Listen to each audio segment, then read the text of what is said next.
الحمد لله وكفى وسلام على عباده الذين اصطفى أما بعد فأعوذ بالله من الشيطان الرجيم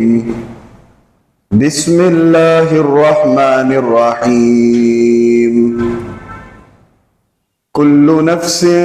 ذائقة الموت وقال الله تبارك وتعالى أينما تكونوا يدرككم الموت ولو كنتم في بروج مشيدة صدق الله العظيم. وقال النبي صلى الله عليه وسلم كما تعيشون تموتون وكما تموتون تحشرون صدق الله العظيم وصدق رسوله النبي الكريم ونحن على ذلك لمن الشاهدين والشاكرين والحمد لله رب العالمين.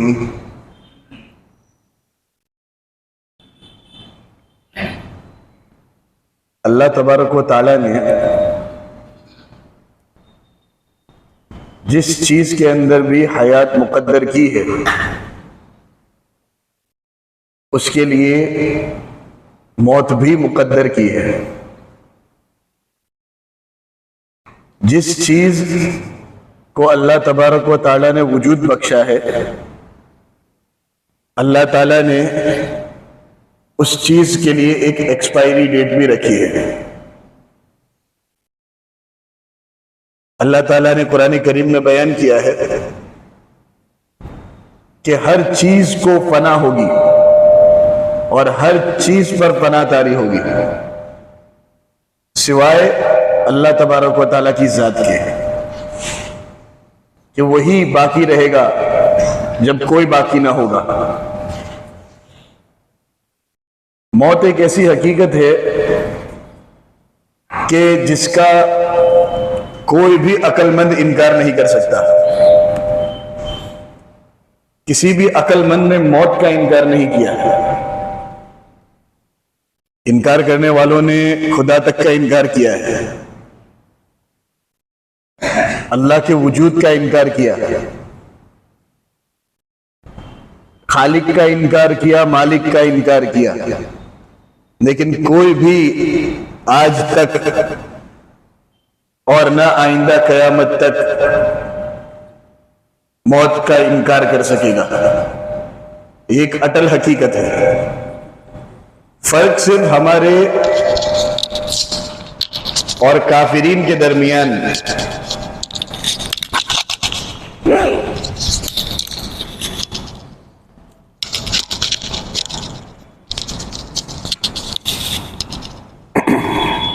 ہمارے اور کافرین کے درمیان یہ ہوتا ہے کہ موت سے وہ سبق حاصل نہیں کرتے اور ہم مسلمان ہونے کے ناطے اس بات کے مامور ہیں. ہمیں حکم دیا گیا ہے کہ تم کثرت سے موت کو یاد کرو اور موت کے بعد والی زندگی کو کثرت سے یاد کرو. اذکروا حازم اللذات الموت، کثرت سے لذتوں کو ختم کرنے والی چیز، خواہشات کو ختم کرنے والی چیز یعنی موت، اس کا کثرت سے تذکرہ کرو. حضور پاک صلی اللہ علیہ وسلم کی حدیث مبارک ہے. بلکہ قرآن کریم کے اندر کل 30 پارے، لیکن مفسرین نے ان 30 پاروں کو دیکھا اور انہوں نے یہ نتیجہ نکالا ہے کہ قرآن کریم کے اندر جتنے بھی علوم ہیں، علوم تو بے شمار ہیں لیکن ان کا خلاصہ 5 ہے. علم الاحکام، علم الجدل، علم التذکیر بآلاء اللہ، علم التذکیر بایام اللہ اور علم التذکیر بالموت و ما بعد الموت، یعنی قرآن کریم کے جتنے علوم ہیں ان کا خلاصہ 5 علم ہے، اور ان میں سے ایک علم قرآن کریم کا موضوع، قرآن کریم کا مقصد وہ موت اور موت کے بعد والی زندگی کے ذریعے انسانوں کو نصیحت کرنا۔ تو مؤمن کی زندگی کا خلاصہ یہ ہے کہ وہ ہمیشہ اپنی زندگی میں موت کو یاد کرتا رہتا ہے، اور اس کا فائدہ کیا ہوتا ہے؟ وہ برے اعمال سے بچتا ہے، خود بھی رکتا ہے اور دوسروں کو بھی روکتا ہے، اور اچھے کاموں کی طرف رغبت پیدا ہوتی ہے، خود بھی نیک کاموں پر عمل کرتا ہے، نیک کام انجام دیتا ہے، اور دوسروں کو بھی اس کی ترغیب دیتا ہے، کیونکہ اسے معلوم ہے کہ ایک دن آنے والا ہے جس میں اللہ تبارک و تعالیٰ کے سامنے جواب دہی ہوگی، اللہ کو جواب دینا پڑے گا۔ دل کے اندر اللہ تبارک و تعالیٰ کا اس حکم کو دے کر مقصد یہ ہے کہ تمہارے دل میں تقوی پیدا ہو جائے، تم ایک اچھی زندگی گزارنے والے بن جاؤ۔ تقوی کی تعریف کیا ہے؟ کہا گیا ہے کہ تقوی کہتے ہیں الخوف من الجلیل والعمل بالتنزیل والرضا بالقلیل والاستعداد لیوم الرحیل۔ تقوی کہتے ہیں الخوف من الجلیل، اللہ تبارک و تعالیٰ سے ڈرنا۔ اللہ تعالیٰ کوئی ایسی چیز نہیں جس سے ڈرا جائے، اس سے تو محبت کی جاتی ہے، تو اس کا مطلب یہ کہ اللہ تبارک و تعالیٰ کی نافرمانی سے ڈرنا، اس کو ناراض کرنے سے ڈرنا، یہ پہلا سٹیپ ہے تقوی کا، الخوف من الجلیل۔ اس جل جلالہ ذات کے سامنے اپنی تمام تر خواہشات قربان کر دینا، اس کے کہنے کے مطابق زندگی گزارنا۔ دوسرے نمبر پر العمل بالتنزیل، قرآن کریم پر 100% عمل کرنا۔ مسلمان کی اکثریت قرآن کریم کے بعض حصے پر عمل کرتی ہے، بعض پر عمل نہیں کرتی، جبکہ اللہ تعالیٰ نے قرآن کریم میں کہا یا ایھا الذین آمنوا ادخلوا فی السلم کافہ، اے ایمان والو پورے اسلام میں داخل ہو جاؤ۔ یا ایھا الذین آمنوا آمنوا باللہ ورسولہ، اے ایمان والو تم اللہ اور اس کے رسول پر ایمان لے آؤ۔ وہ ایمان تو لا چکے ہیں، دوبارہ ایمان لانے کا کیوں کہا جا رہا ہے؟ 100% داخل ہو جاؤ۔ بعض حصے پر عمل کرنا، بعض پر عمل نہ کرنا، یہ تو یہودیوں کی خصلت ہے۔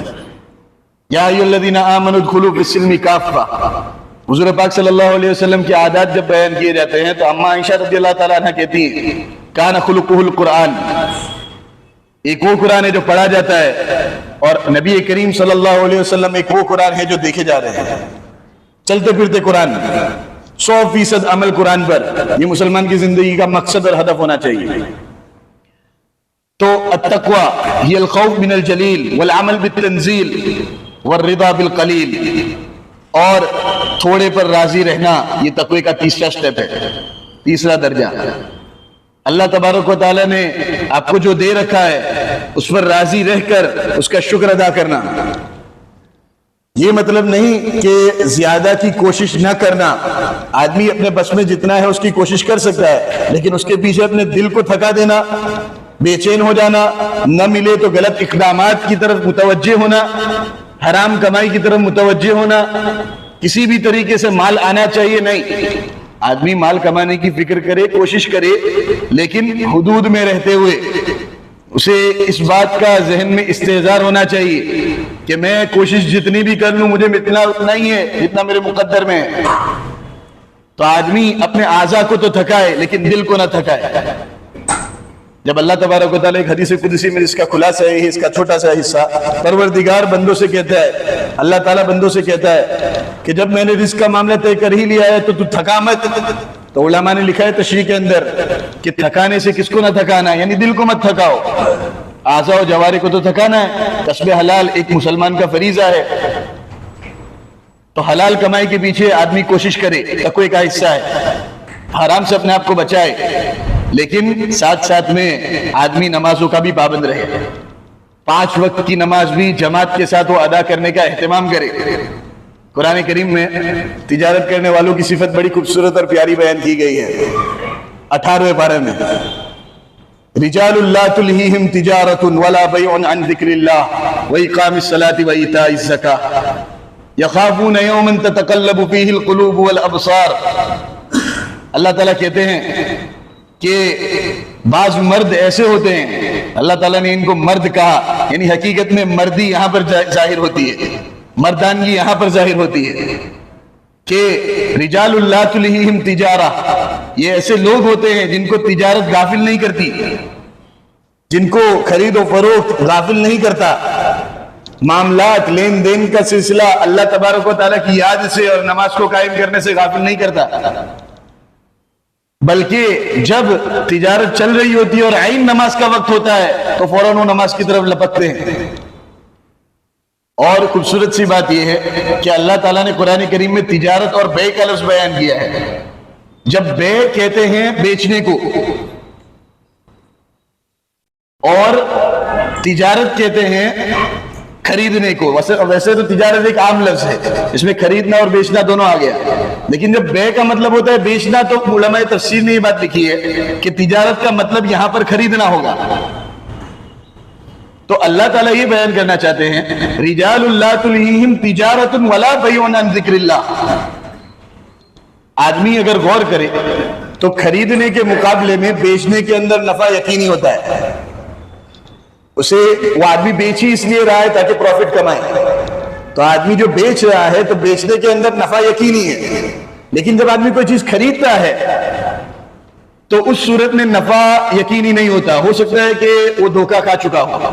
ممکن ہے خرید رہا ہے ایسا سمجھ کر کے ہو سکتا ہے اس میں میرا نفع ہے، لیکن یہ بھی تو ممکن ہے کہ جو چیز خریدی جا رہی ہے اس کے لیے نقصان دہ ہو اور اس میں اس کو دھوکہ دیا گیا ہو، اس لیے بیچنے کے اندر تو 100% نفع یقینی، لیکن خریدنے کے اندر نفع یقینی نہیں ہے، متوہم ہے، اس کا وہم ہے۔ تو اللہ تعالیٰ قرآن کریم میں کیا بیان کرتے ہیں رجال لا تلہیہم تجارہ ولا بیع، یہ ایسے لوگ ہیں جن کو خریدنا تو غافل کرتا ہی نہیں ہے، بیچنا اور جہاں پر 100% پروفٹ نظر آ رہا ہوتا ہے وہ صورت بھی ان کو اللہ تعالیٰ کی یاد سے غافل نہیں کرتی۔ تو تھوڑے پر راضی رہنے کا مطلب یہ ہے اپنے دل کو نہ تھکاؤ، التقوی ہی الخوف من الجلیل والعمل بالتنزیل والرضا بالقلیل والاستعداد لیوم الرحیل، اور سفر کے دن کے لیے تیاری کرنا، یہ اس کا لفظی ترجمہ ہوتا ہے، یعنی موت کے دن کے لیے آدمی کا تیار ہونا۔ کسی بزرگ سے پوچھا گیا کہ اگر یہ آپ کی زندگی کا آخری دن ہو اور آپ کو بتا دیا جائے پہلے سے کہ آپ کی زندگی کا آخری دن ہے تو آپ اس دن کے لیے کیا الگ کریں گے،